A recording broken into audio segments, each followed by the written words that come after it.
Hi friends, myself Dharmishta Suprasbuyam. I am continuing class 9 in Indira Gandhi Institute of Technology Campus High School Sarang. I am from Bhuyan Science and Research Center, Sarang, Parjang, Denkanal, Odisha. Religion is the most important part of the human life. So I talked about morality in the all religion of the world in Odia language. विश्व विभिन्न भूखंडर अर्थात विभिन्न देशर मानव जाति भिन्न भिन्न धर्मावलंबी अर्थात एक एकाधिक धर्म मानव समाज को विभिन्न गोष्ठी रे विभाजित करुछि। सेथिपाई विभिन्न गोष्ठीर धर्मीय नीति नियम भिन्न भिन्न तेणु धर्म मानवकृत परि मने हेउछि। वास्तव में कौन धर्म मानवकृत? मो मतरे ना। मो मतरे धर्म एक विश्व ब्रह्मांडीय गुणर प्रतिक्रिया, जेमिति कि कौनसी अणुपरमाणु हेउ बा पदार्थ, कौनसी उद्भिद हेउ अथवा प्राणी निज निजर अंतर्निहित गुण पई सृष्टि करुଥିବା क्रिया जहाँ से ही अणुपरमाणु पदार्थ उद्भिद प्राणी को बा समूह को इंगित करे ताकु धर्म कुहा जाई पारे। जेमिति कि आकाशर जलबुंदा खसी पड़ी उच्चस्तर नीच स्थान को प्रवाहित होई समुद्र रे मिसे और पुनः सूर्य का प्रभाव रे आसी आकाश को चली जाए। यह द्वारा जीव जगतर मंगल होइथे। यह जलर धर्म कुहा जाई पारे। काहेकि ना एठारे जदि जलर ना न नै जलर थिबा गुणर क्रिया को उपस्थापन करा जाए तेबे से निश्चिंत रूपे जल को इंगित करिबो। तेणु यह तार धर्म। सेहिपरि मृत्तिकार खाद्य पाई उद्भिद बंचे, उद्भिद को खाई तृणभोजी बंची रहे और तृणभोजी मान को खाई मांसाशी बंचे। यह सेमानकर निज निजर धर्म कुहा जाई पारे। कारण एही चक्र पाई बा खाद्य श्रृंखला पाई विश्व रे प्राणी और उद्भिद मानकर स्थिति बजाय रहे।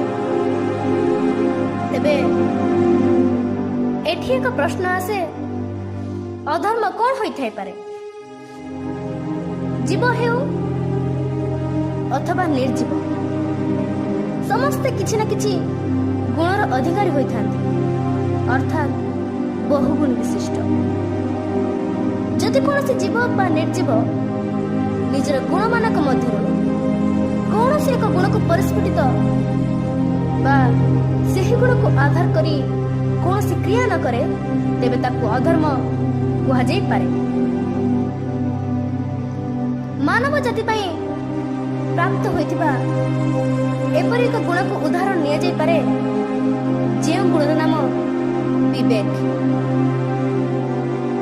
विश्व रे जतेबेले मानव जाति विकसित हेउथांती सेतेबेले मानव जानि नथिला जे मानव जाति विश्व रे दिने सर्वश्रेष्ठ जीव निजको घोषित करिब।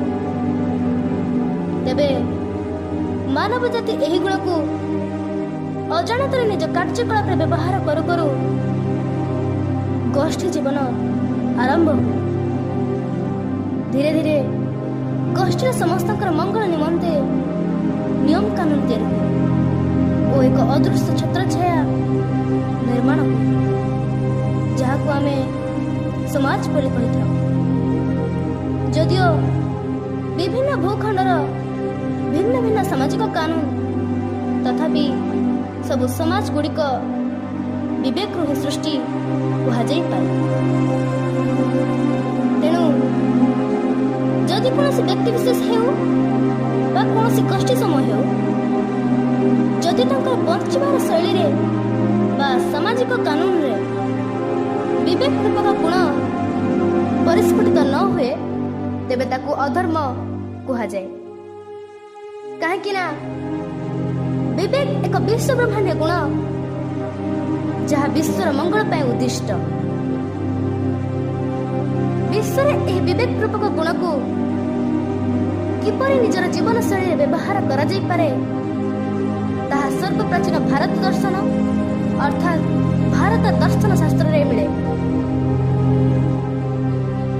ମନେ କରାଯାଉ କୌଣସି ବ୍ୟକ୍ତି ବିଶେଷ କିମ୍ବା କୌଣସି ଗୋଷ୍ଠୀ ସମୂହ ବିବେକ ରୂପକ ଗୁଣକୁ ବ୍ୟବହାର କରି କର୍ମ କରୁଥିବା ସମୟରେ ଯଦି କୌଣସି ବାଧା ଆସେ ଅର୍ଥାତ୍ ଧର୍ମରେ ସଙ୍କଟ ଆସେ ବା ଧର୍ମ ସଙ୍କଟ ଆସେ ତେବେ ସେତେବେଳେ ସେ କିମ୍ବା ଗୋଷ୍ଠୀ କ'ଣ କରିବ?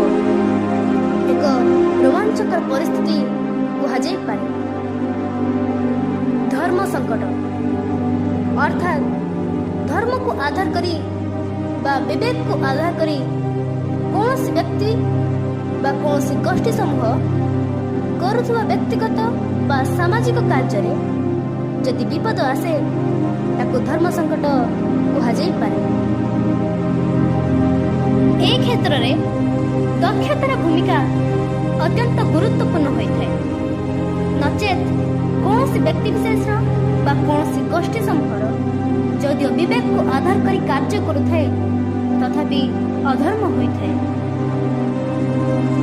ଏହି କ୍ଷେତ୍ରରେ ଏକ ଗଳ୍ପକୁ ଉଦାହରଣ ନିଆଯାଇପାରେ। ମନେ କରାଯାଉ ଦୁଇ ଜଣ ପିତା ଓ ପୁତ୍ର ଜାଳେଣୀ କାଠ ପାଇଁ ଦିନେ ଘୋର ଜଙ୍ଗଲକୁ ଯାଇଥିଲେ। ଜଙ୍ଗଲରେ କାଠ ସଂଗ୍ରହ କଲାବେଳେ ହଠାତ୍ ପିତାଙ୍କର ଦେହ ଅସୁସ୍ଥ ହୋଇଯିବାରୁ ସେ ନିଜ ପୁତ୍ରକୁ ପାଣି ମାଗିଲେ। ପିତାଙ୍କର ଅବସ୍ଥା ଦେଖି ଘୋର ଜଙ୍ଗଲ ମଧ୍ୟରେ ଏଣେ ତେଣେ ଚତୁର୍ଦିଗକୁ ଦୌଡ଼ିବାକୁ ଲାଗିଲେ ପୁତ୍ର ଜଣକ। ନିଷ୍ଫଳ ମନରେ ଚେତନାକୁ ଜାଗ୍ରତ କରି ଭାବିବାକୁ ଲାଗିଲେ କି ପ୍ରକୃତରେ କେଉଁ ଦିଗକୁ ଗଲେ ମୋତେ ପାଣି ମିଳିବ ଏବଂ ମୋ ପିତାଙ୍କର ଜୀବନ ବଞ୍ଚିଯିବ। ଚେତନା ଜାଗ୍ରତ ହେଲା ଓ ଦକ୍ଷତା ସଞ୍ଚାର ହେବାରୁ ଠିଆ ହୋଇଥିବା ସ୍ଥାନରୁ ଭୂମିର ଯେଉଁ ଆଡ଼କୁ ଗଡ଼ାଣିଆ ସେହି ଆଡ଼କୁ ଦୌଡ଼ିବାକୁ ଲାଗିଲେ। ମନରେ ଆଶା ଓ ବିଶ୍ୱାସକୁ ରଖି ଦୌଡ଼ି ଦୌଡ଼ି କିଛି ବାଟ ଗଲା ପରେ ପଡ଼େ ଏକ ବସ୍ତିଟିଏ ଏବଂ ବସ୍ତିଠାରୁ ଅଳ୍ପ ଦୂରରେ ନଦୀଟିଏ। ଏହା ଦେଖି ଖୁସି ହୋଇଗଲେ ପୁତ୍ର ଜଣକ, କାହିଁକି ନା ପିତାଙ୍କର ଜୀବନ ବଞ୍ଚାଇବା ପୁତ୍ରଙ୍କର ଧର୍ମ। ସମୟ ଅତିକ୍ରାନ୍ତ ହେଉଥିବାରୁ ପିତାଙ୍କର ଜୀବନ ଉପରେ ବିପଦ ଥିବାରୁ ପୁଣି ଦୌଡ଼ି ଦୌଡ଼ି ନଦୀ ପାଖରେ ଯାଇ ପହଞ୍ଚିଲା ବେଳକୁ ଏ କ'ଣ, ଏ ଚିତ୍କାର କାହାର ଶୁଭୁଛି? ଦେଖିଲା ବେଳକୁ କେତେକ ବାଳକ ନଦୀରେ ଉବୁଟୁବୁ ହେଉଛନ୍ତି ଏବଂ ଚିତ୍କାର କରୁଛନ୍ତି, ବଞ୍ଚାଅ ବଞ୍ଚାଅ। ଏହି ସମୟରେ ପୁତ୍ର ଜଣକ ମନରେ ଦୋଛକି ସୃଷ୍ଟି ହେଲା। ଭାବିଲେ ବାପାଙ୍କର ଅବସ୍ଥା ଏମିତି ଯେ ଯଦି ପାଣି ନେଇ ତୁରନ୍ତ ବାପାଙ୍କ ପାଖକୁ ନ ପହଞ୍ଚେ ତେବେ ବାପାଙ୍କ ଜୀବନ ରହିବ ନାହିଁ। ତେଣୁ ଏହି ବାଳକମାନଙ୍କୁ କେମିତି ବଞ୍ଚେଇବ? ଆଉ ଯଦି ପାଣି ନେଇ ତୁରନ୍ତ ବାପାଙ୍କ ପାଖକୁ ଯାଏ ତେବେ ଏହି ବାଳକମାନଙ୍କର ମୃତ୍ୟୁ ସୁନିଶ୍ଚିତ। ଏହା ଭାବି ପୁତ୍ର ଜଣକ କହିଲେ, ହେ ସମୟ, ମୋର ଭାଗ୍ୟରେ ଏକ ପ୍ରକାର ଧର୍ମ ସଙ୍କଟ। କ୍ଷଣିକ ନୀରବତା ପରେ ପୁତ୍ର ଜଣକ ଦେଖିଲେ ପାଖରେ ଥିବା ବସ୍ତି ଲୋକଙ୍କର ନଦୀ କୂଳରେ ଏକ ଡଙ୍ଗା ବନ୍ଧା ଯାଇଛି। ଏକ ଉପାୟ ଆସିବାରୁ ଡଙ୍ଗାଟିକୁ ଦୌଡ଼ି ଖୋଲିଦେଇ ବାଳକମାନେ ବୁଡ଼ି ଯାଉଥିବା ଆଡ଼କୁ ଠେଲିଦେଲେ ଓ ବଡ଼ ପାଟି କରି କହିଲେ, ଡଙ୍ଗାଟିକୁ ଧରି ନିଅ। କିନ୍ତୁ ପୁତ୍ର ଜଣକ ବିଳମ୍ବ ନ କରି ପାଣି ଧରି ଦୌଡ଼ି ଦୌଡ଼ି ଯାଇ ବାପାଙ୍କ ପାଖରେ ପହଞ୍ଚିଲେ। ତେଣୁ ବାପାଙ୍କର ଜୀବନ ବଞ୍ଚିଗଲା। ଏଠାରେ ପୁତ୍ର ଜଣକ ଯେହେତୁ ବିବେକକୁ ଆଧାର କରି ପିତା ଓ ବାଳକମାନଙ୍କ ଜୀବନ ବଞ୍ଚାଇଲେ, ଏହା ତାଙ୍କର ଧର୍ମ। ଏଠାରେ ଯଦି जनक बुड़ी जाऊଥିବା ପିଲାମାନଙ୍କୁ ସହାୟତା ନ କରି କେବଳ ନିଜ ପିତାଙ୍କର ଜୀବନ ବଞ୍ଚାଇଥାନ୍ତେ ତେବେ ଏହା ତାଙ୍କର ଅଧର୍ମ ହୋଇଥାନ୍ତା। କାହିଁକି ନା ପୁତ୍ର ଜଣକର ବିବେକ ସ୍ୱାର୍ଥକୁ ଆଧାର କରିଥାନ୍ତା। ଏହି ଗଳ୍ପରେ ପୁତ୍ର ଜଣକ ଜଙ୍ଗଲ ମଧ୍ୟରୁ ଗଳାଣିଆ ଭୂମିରୂପ ଆଡ଼କୁ ଦୌଡ଼ିବା ଓ ନଦୀ କୂଳରେ ସମୟ ଅଭାବ କାରଣରୁ ଡଙ୍ଗାଟିକୁ ଦୌଡ଼ି ଖୋଲି ବାଳକମାନଙ୍କ ଆଡ଼କୁ ଠେଲିଦେବା ଏହା ତାଙ୍କର ଦକ୍ଷତା କୁହାଯାଇପାରେ। ତେଣୁ ଦକ୍ଷତାକୁ ଆଧାର କରି ଅଧର୍ମରୁ ବର୍ତ୍ତି ଯାଇଥିଲେ ପୁତ୍ର ଜଣକ। ଏଣୁ ଏହିପରି ଘଟଣାକୁ ଧର୍ମ ସଙ୍କଟ କୁହାଯାଇପାରେ ଏବଂ ଯଦି ବିବେକ ରୂପକ ଗୁଣ ଦକ୍ଷତାକୁ ଆଧାର କରି କାର୍ଯ୍ୟ କରେ ତାହା ଧର୍ମ ହୋଇଥାଏ, ନଚେତ୍ ଅଧର୍ମ ହୋଇଥାଏ।